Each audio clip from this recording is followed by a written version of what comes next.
Oke, bismillahirrahmanirrahim. Assalamualaikum warahmatullahi wabarakatuh. Perkenalkan, nama saya Maimun Nurul Irsyad dengan NIM 60200123005. Di sini saya akan menjelaskan tentang tugas yang diberikan. Langkah-langkah yang pertama itu mencari atau mengambil dataset di website seperti Kaggle, BPS atau UC. Jadi saya di sini mengambil dataset tentang reflux atau penyakit asam lambung, pendeteksi asam lambung. Oke, sebelum itu pada dataset ini saya sudah memerintahkan AI untuk memberikan atau mengubah dataset yang bersih ini agar dikotori dengan menambahkan missing value, outlier, dan angka yang tidak konsisten. Lalu langkah selanjutnya itu memahami struktur data seperti jumlah tabel, jumlah kolom, dan jenis data, yang dimana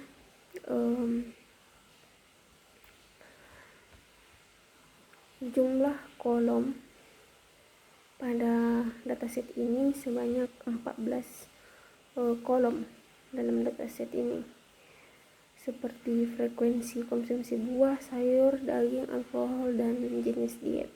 Terus untuk jenis datanya, dia itu merupakan teks dan angka yang berbeda, yang dimana itu dia bersifat numerik. Lalu untuk jumlah labelnya atau targetnya itu dia melabeli 0, berarti dia itu tidak memiliki penyakit reflux atau asam lambung, dan nilai 1 untuk memiliki penyakit reflux. Nah, selanjutnya ini adalah tampilan. Jadi di sini saya sudah mengambil atau memanggil dataset saya yang sudah saya kotori. Terus di sini kita mengetahui strukturnya, bahwa ada 14 kolom, terus terdapat distribusi label target, yaitu ada 2. Apakah dia termasuk asam lambung atau tidak. Terus di sini saya melakukan visualisasi. Setelah saya melakukan pemahaman pada data saya melakukan visualisasi, yang dimana di sini terdapat tabel yang menunjukkan bahwa kebanyakan pasien atau jumlah pasiennya itu tidak reflux, dan hanya sekian persen yang terkena asam lambung atau reflux. Nah, di sini juga ada tabel untuk missing value-nya, yang dimana garis kuning adalah data yang kosong. Oke, yang dimana pada bagian garis kuning ini, atau yang disebut dengan grafik heat map, dia itu melihat garis-garis kuning pada kolom tertentu, dan itu merupakan visualisasi dari missing value. Terus grafik box plotnya, yang dimana berada pada angka 0 sampai 4 tapi titik kecil itu berada sangat jauh di sebelah kanan, sekitaran angka 99 lah, 999 dan 999, yang membuktikan bahwa pada data ini terdapat atau terdeteksi outlier di bagian konsumsi daging merah. Nah, dan di sini juga terdapat outlier pada konsumsi alkohol, yang dimana rentangnya juga cukup jauh, sekitaran 0 dan 100, titiknya itu sangat berada jauh. Setelah itu pada hasil outputnya, pada selanjutnya setelah kita mencari yang mana terdeteksi bahwa di situ ada outlier, kita mencari lagi tentang mengecek data yang tidak konsisten. Ternyata setelah kita mengecek, ternyata di bagian milk cheese frekuensi itu terdapat data yang minus atau yang tidak konsisten.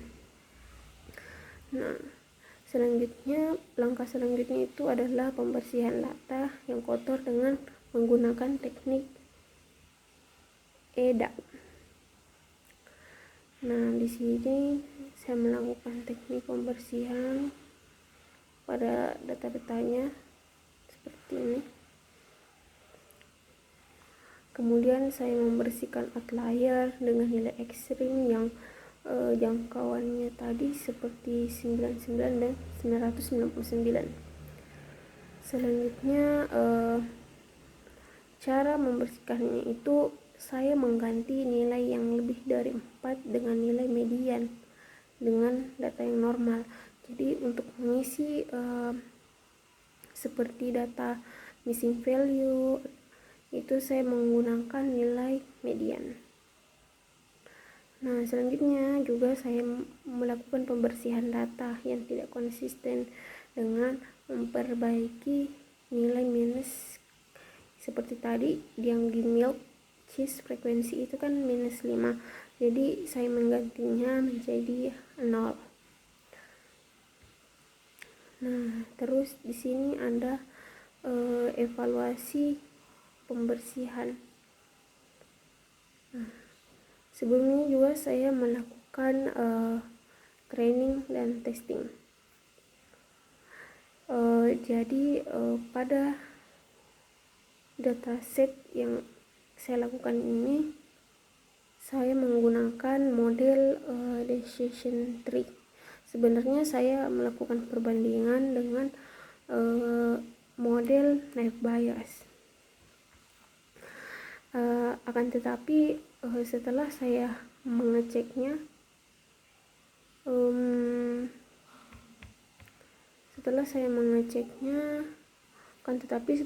mengeceknya, meskipun nilai naive Bayes memiliki akurasi yang secara keseluruhan itu lebih tinggi sebanyak 84%, saya menentukan decision tree sebagai model final yang dipilih. Kenapa? Karena kasus kita ini adalah mendeteksi penyakit reflux atau asam lambung, yang dimana naive Bayes terlihat pintar karena hanya dia itu menebak semua orang sehat, mengingat bahwa mayoritas kan di data ini sangat lebih banyak yang tidak terkena asam lambung. Jadi datanya itu agak imbalance.